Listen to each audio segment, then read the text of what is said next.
Olá, professora Mariana. Aqui é a V2 de História e eu escolhi falar sobre a ditadura militar. Falar sobre a ditadura militar é falar de um período sensível da história brasileira, né? Falar sobre um tempo onde sofríamos perseguições, sofríamos exilamentos, né? Falar da ditadura, falar da ditadura militar, né, é falar sobre um período crítico, né, um período onde as pessoas não tinham liberdade de expressões, onde músicas eram censuradas, onde livros, filmes, peças teatrais, enfim, tudo que trazia uma expressão era, era censurada.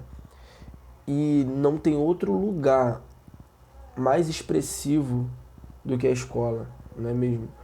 Não tem outro lugar onde nós nos expressamos melhor se não for a escola. E naquela época, a escola era como se fosse um lugar onde tinha que aprender somente o que os militares queriam, né? E se um professor fosse contra o que os militares queriam, o professor ele era exilado, o professor ele era perseguido. E não só os professores, como os alunos também. E nessa perseguição toda, os militares resolveram acabar com a história, resolveram acabar com geografia, unificando elas, fazendo uma matéria só, né? Que é eram os estudos sociais. Eles agora acabam com filosofia, com sociologia, né? Tudo aquilo que fazem os alunos, os professores pensarem, né? Tudo aquilo que fazem os alunos e os professores terem uma crítica, né? Porque o governo não poderia ser contrariado, muito menos criticado, não é mesmo? E através disso tudo, a educação ela sofre uma opressão, né, por parte do governo, fazendo com que os alunos eles estudassem somente até o ensino fundamental, que era a obrigatoriedade da época, estudar somente até o fundamental. Somente a elite podia galgar uma universidade. E mesmo assim não podia alcançar a universidade que desejava, se fosse sociologia, se fosse filosofia. E, desculpa. E nessa época, somente a elite podendo alcançar, não é, esse espaço na universidade, o pobre, por sua vez, tinha que trabalhar para quem podia conquistar algo na universidade. E o pobre agora, ele começa a trabalhar e esquece de estudar, aumentando então o analfabetismo, né? Segundo o IBGE, nessa época, o analfabetismo ele era de 40% da população. 40, quase a metade da população era analfabeta nessa época. Nós podemos pegar os dias de hoje como exemplo. Quantas pessoas da idade entre 45 a 60 anos estão fazendo EJA? Porque naquela época não podiam estudar.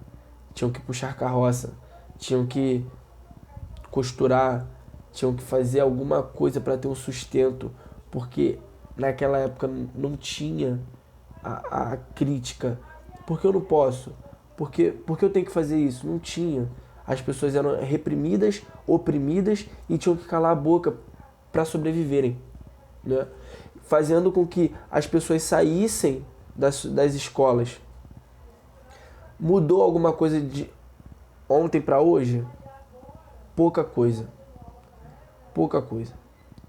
Porque hoje, para estudar, você tem que estar ali passando pelo menos a pessoa pobre, né? Tem que estar ali passando por necessidade, tem que estar ali passando, trocando o dia pela noite para estudar, para poder alcançar uma faculdade boa, não é? As pessoas precisam trabalhar, precisam conciliar estudo com trabalho. Mudou alguma coisa? Pouca coisa.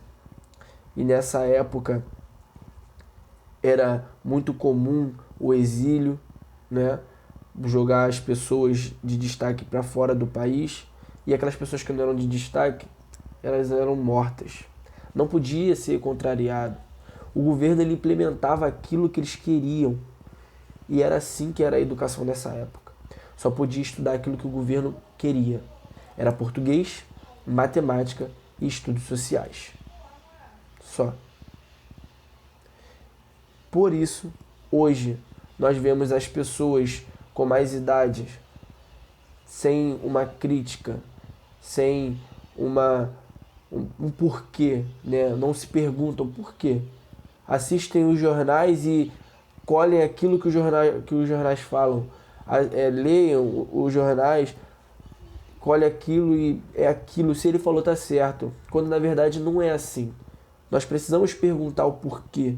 E naquela época não tinha como perguntar por quê, como, onde, sabe? Não tinha esses questionamentos, não tinha essas contradições, não podia ir contra, ou tinha que ir a favor. É aí onde entra o slogan da época: Brasil, ame-o ou deixe-o, né?